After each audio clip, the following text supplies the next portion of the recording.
रहीम अस्सलाम वालेकुम एवरीवन। उम्मीद है कि आप सब खैरियत से होंगे। आज की वीडियो का टॉपिक है हैमलेट 7th सोलिलोक्वी। आज की इस वीडियो में हम हैमलेट की 7वीं सोलिलोक्वी जो कि लास्ट सोलिलोक्वी है उसका क्रिटिकल एनालिसिस करेंगे, लाइन बाय लाइन एक्सप्लेनेशन करेंगे, उर्दू हिंदी में उसको समझने की कोशिश करेंगे। ये जो प्ले है हैमलेट का, इसका बैकग्राउंड देखेंगे, इस सोलिलोक्वी का बैकग्राउंड देखेंगे, मॉडर्न और ओल्ड टेक्स्ट को कंपेयर करेंगे और समरी देखेंगे। पर आज की वीडियो की तरफ जाने से पहले मैं आपको अपना यूट्यूब पे चैनल दिखा दूं। ये यूट्यूब पे मेरा चैनल है जिसका नाम है BS इंग्लिश लिटरेचर नोट्स। इसके ऊपर लिटरेचर से रिलेटेड बहुत सारे टॉपिक्स मैंने अपलोड किए हुए हैं। अगर आप इस चैनल को सब्सक्राइब कर लेंगे तो इसकी वीडियोज़ आप तक पहुँच सकेंगी।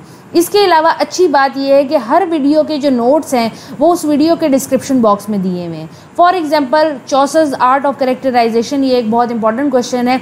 इसके जो नोट्स हैं इसी वीडियो के डिस्क्रिप्शन बॉक्स में एक नोट्स का PDF का लिंक दिया हुआ है। जब आप उस लिंक पे क्लिक करते हैं आप मेरी वेबसाइट पे चले जाएंगे, वहाँ से आप ये डाउनलोड कर सकते हैं। इसी तरह हर वीडियो के नोट्स जो हैं वो उस वीडियो के डिस्क्रिप्शन बॉक्स में हैं। अब चलते हैं अपनी आज की वीडियो की तरफ, जिसके अंदर सबसे पहले हम प्ले का थोड़ा सा बैकग्राउंड देखेंगे।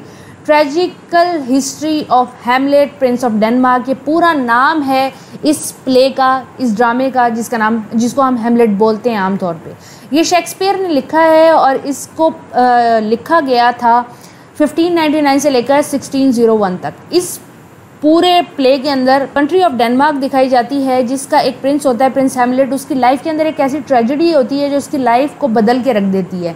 वही इस प्ले का हीरो और प्रोटैगनिस्ट भी होता है। इसके अलावा ये शेक्सपियर का अब तक का लिखे जाने वाला सबसे लंबा ड्रामा भी है।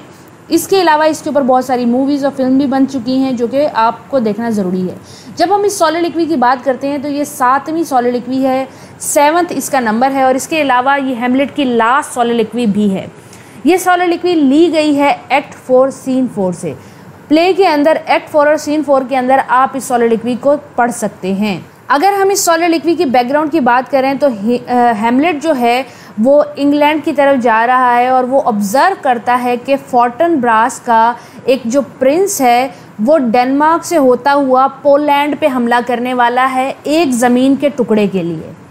वो ये सारी बात अपने शिप के कैप्टन से, क्योंकि वो समंदर में सफ़र कर रहा है, तो शिप के कैप्टन से ये बात पूछता है और शिप का कैप्टन उसको बताता है कि वो ज़मीन का टुकड़ा जिसके ऊपर ये फॉर्टनब्रास का प्रिंस जो है कब्ज़ा करना चाहता है वो बहुत ही छोटा है, बहुत ही मुख्तसर सा है और बंजर वीरान है।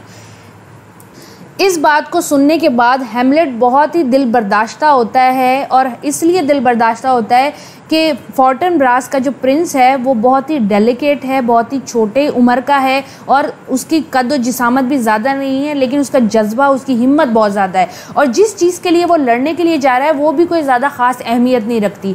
तो प्रिंस अपने आप को फॉर्टनब्रास के प्रिंस से कंपेयर करते हुए कहता है कि मेरे बाप का जिसने मर्डर किया था क्लॉडियस, अब तक वो ज़िंदा है, मैंने उसका अब तक मर्डर नहीं किया। और जबकि ये फॉर्टनब्रास का छोटा सा प्रिंस एक छोटे से ज़मीन के हिस्से के लिए जंग करने जा रहा है। मेरी ज़िंदगी में इतनी बड़ी ट्रेजेडी हुई कि मेरे बाप का किसी ने कत्ल किया, मैं उसका बदला भी ना ले सका, मैं कितना यूज़लेस हूँ। अब हम थोड़ा सा ओरिजिनल टेक्स्ट जो शेक्सपियर ने लिखा सोलिलोक्वी का वो भी पढ़ेंगे और मॉडर्न ट्रांसलेशन भी उसकी पढ़ेंगे ताकि हमें समझ आ जाए। इसी के अंदर हम क्रिटिकल एनालिसिस भी करेंगे और लाइन बाय लाइन उसकी ट्रांसलेशन भी करेंगे। How all occasions do inform against me and surpass my dull revenge। Hamlet के ओकेजन से मुराद है साइंस और सरपर से मुराद है वीकनेस। तो हैमलेट कहते हैं कि ये जितने भी साइंस हैं जो मैं अब मैं देख रहा हूँ, जैसे फॉर्टनब्रास के प्रिंस को देख रहा हूँ, ये सारे मेरे अगेंस्ट क्यों जा रहे हैं, ये मेरी वीकनेस को क्यों शो कर रहे हैं। मेरी वीकनेस किस चीज़ में, रिवेंज लेने में। डल रिवेंज से मुराद है वो रिवेंज जो वो ले ना सका। हैमलेट मुख्तसर ज़बान में ये कहता है कि ये जो भी इस वक्त सिनेरियो में देख रहा हूँ, जो मैं सफ़र कर रहा हूँ, जो मेरे सामने मंज़र है, वो सारा मंज़र इसी चीज़ की तरफ पॉइंट आउट करता है कि मैंने अब तक अपना बदला क्यों नहीं लिया, और अगर मैंने अब तक अपना बदला नहीं लिया तो मैं अपना बदला लेने में जल्दी क्यों नहीं कर रहा, मैं लेट क्यों। What is a man if his chief good and market of his time be but to sleep and feed। वो कहता है वो क्या इंसान होगा, वो क्या आदमी होगा जिसका ज़िंदगी में चीफ गोल ही ये हो कि वो खाना खाए, फीड करे और स्लीप करे, सो जाए। मार्केट से यहाँ पे मुराद है कि ज़िंदगी में उसका दाम, यानी कि ऐसा इंसान जानवर से कम ना होगा कि जो सिर्फ खाए और सो जाए और ज़िंदगी में उसका और कोई काम वो अचीव ना कर सके। अ बीस्ट नो मोर, एक जानवर होगा और कुछ नहीं होगा। Sure he that made us with such large discourse. अब वो अल्लाह ताला के बारे में बात करते हैं, अपने खुदा के बारे में बात करते हैं कि अल्लाह ताला ने हमें दिमाग दिया, जिस दिमाग के अंदर हम डिस्कोर्स कर सकते हैं, यानी कि आगे की बातें सोच सकते हैं, बोल सकते हैं, पीछे की बातें बोल सकते हैं। जो भी इंसान एक्सपीरियंस करता है वो उसके दिमाग में महफूज हो जाता है और उस बात को हम रिकॉल कर सकते हैं। तो अल्लाह ताला ने हमें लार्ज डिस्कोर्स दिया है, यानी कि एक ज़हीन जहन दिया है जिसके अंदर हम पास्ट प्रेजेंट के एक्सपीरियंसिस को ना सिर्फ सोच सकते हैं बल्कि उसको रिकॉल भी कर सकते हैं। Looking before and after give us not that capability and God-like reason to first in us unused। Looking before and after से मुराद ये है कि गॉड ने हमें बिफोर देखने का और आफ्टर देखने का दिमाग दिया है, यानी कि अपने पास्ट में जो हो चुका उसको रिकॉल करना और फ्यूचर में क्या हो सकता है वो सोचने की ताकत दी है। वो एक ऐसी कैपेबिलिटी है जो सिर्फ अल्लाह के पास होनी चाहिए थी, यानी कि रीज़न की। अल्लाह ने इंसान को भी दी है और इंसान को भी अपने जैसा बनाया है, और ये सिर्फ उसने इसलिए नहीं दी ताकि वो फर्स्ट करे, मोल्ड करे, रॉट करे, सड़े गले सड़े, बल्कि अनयूज रहे, इसलिए नहीं दी। मतलब उसको इस्तेमाल लाने के लिए दी है। इंसान को अल्लाह ने जो दिमाग दिया है, जो वो पास्ट का नॉलेज रखता है, जो वो फ्यूचर का नॉलेज रखता है, वो उसको यूज़ करने के लिए अल्लाह ने दी है, उसको फर्स्ट करने के लिए, या यूँ कहा जाए अनयूज्ड रहने के लिए नहीं दी। Now whether it be bestial oblivion or some caravanseral of thinking to precisely on an event। bestial oblivion से मुराद ये है कि beast like माइंडलेसनेस, यानी कि जानवर के अंदर ये ताकत नहीं होती कि वो मेमोरी बना सके, लेकिन इंसान के अंदर होती है। हैमलेट इन लाइंस के अंदर अपने आप से सवाल कर रहा है कि या तो मैं जानवर हूँ या मैं इतना ओवर थिंक करता हूँ कि ये मेरी वीकनेस बन चुकी है। एक इवेंट पे इतना प्रिसाइजली थिंक करता हूँ, इतना ज़्यादा थिंक करता हूँ कि ये मेरी वीकनेस है। A thought which quartered hath but 1 part wisdom and ever 3 part coward. अब हैमलेट कहते हैं कि जो उसकी सोच है ना, वो अगर उसको वो 4 हिस्सों में, 4 यानी कि क्वार्टर में डिवाइड करते हैं, 4 हिस्सों में डिवाइड करते हैं, जिसका एक पार्ट तो विजडम है, लेकिन उसके 3 पार्ट ऐसे हैं जो उसे लगता है कि ये बुज़दिली है। आगे वो कहते हैं आई डोंट नो, मुझे नहीं पता। Why yet I live to say this things to do, मुझे नहीं पता मैं क्यों ज़िंदा हूँ ये कहने के लिए कि अभी भी मैंने अपने बाप का रिवेंज लेना है। सिथ का मतलब है सिंस। आई हैव कॉज, मेरे पास एक वजह है, एंड विल ताकत है, यानी कि एक इरादा है, एंड स्ट्रेंथ ताकत है, एंड मीन्स और ज़राए भी हैं, टू डू करने के लिए। एग्जाम्पल्स ग्रो एज अर्थ एक्सॉर्ट मी, वो कहता है अब मैं जब अर्थ पे चलता हूँ तो इसके ऊपर एग्जाम्पल्स मौजूद हैं, जैसे कि फोर्टनब्रास का प्रिंस मेरे सामने मौजूद है। ऐसी एग्जाम्पल्स मेरे पास मौजूद हैं जो कि मुझे ताना देती हैं, जो कि मेरी नाकाहिली का, बुज़दिली का ताना दे रही हैं मुझे, या मेरी शक्ल मुझे आईने में दिखा रही हैं। विटनेसेस दिस आर्मी, जब मैं इस आर्मी को विटनेस करता हूँ, देखता हूँ, of such mass and charge, जिसके अंदर बहुत ज़्यादा लोग हैं जो कि प्रिंस के पीछे लड़ने के लिए तैयार हैं।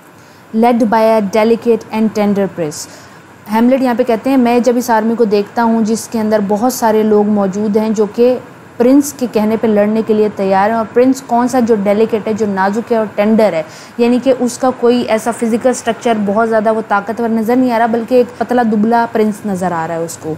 Who spirit with divine ambition puffed and make mouth at invisible event, वो कहता है जिसका जज्बा इतना बुलंद है कि उसने लोगों के जज्बों को भी पफ कर दिया है, बुलंद कर दिया है, बहुत बुलंद कर दिया है, कि वो इतने मामूली सी जगह के लिए, इतनी छोटी सी जगह के लिए, इतने छोटे से लैंड के लिए लड़ने पे तैयार है।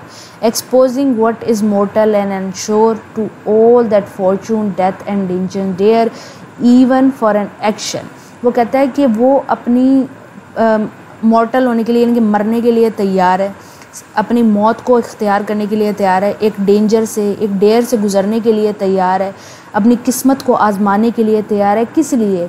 एक एगशेल जितने प्लाट के लिए, यानी कि एगशेल जितनी ज़मीन के लिए, एक छोटे से ज़मीन के टुकड़े के लिए।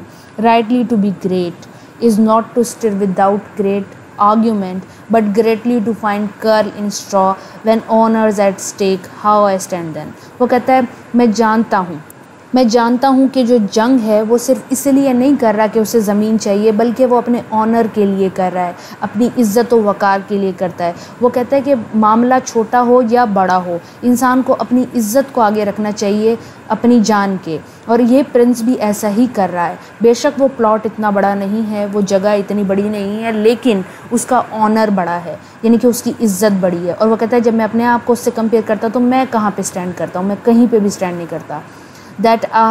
अब अपने आप को कंपेयर करते हुए कह रहे हैं that have a father killed, मेरा बाप जो कि कत्ल कर दिया गया, अ मदर स्टेन, एक माँ जिस पे धब्बा लगा दिया गया, excitement of my reason and blood. वो कहता है ये वजूहात काफ़ी होनी चाहिए थी, ये रीज़न्स काफ़ी होनी चाहिए थी मेरे खून को गरमा देने के लिए।